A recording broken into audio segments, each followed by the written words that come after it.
everyone, this is your helpful cephalon here to showcase yet another steel path-worthy build. This time it's on the Kuva Shildeg, a Warhammer type weapon that's not only fun to use, but also fun to look at. And without further ado, let's get into this. Before we get started, let's have a quick refresher on this weapon. The Kuva Shildeg, like I said, is a really big hammer type weapon, and because of this it is very slow.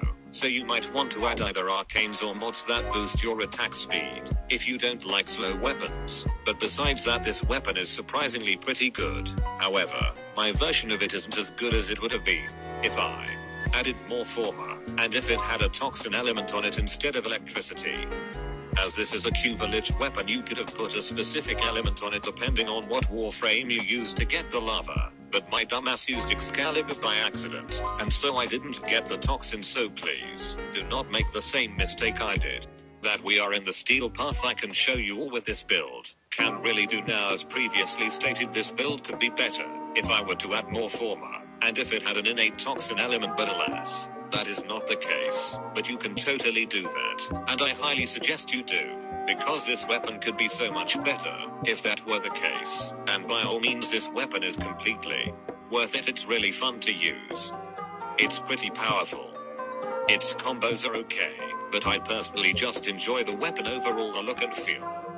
So I totally recommend this weapon. It is a hassle to get, since it is a Kuva weapon, but it is totally worth it in the end.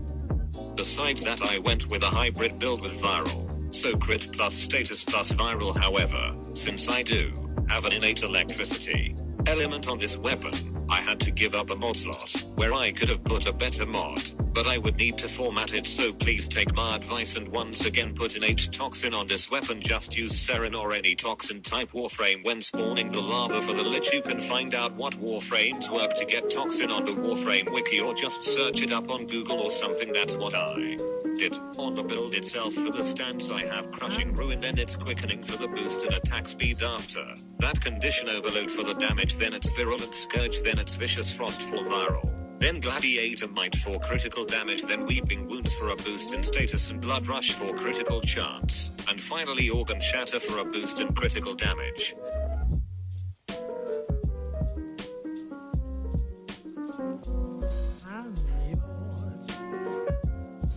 Thank you all for watching. If you enjoyed this video, then please leave a like, subscribe, and leave a comment down below on any future builds you want to see next. And with that, this has been your helpful cephalon signing out.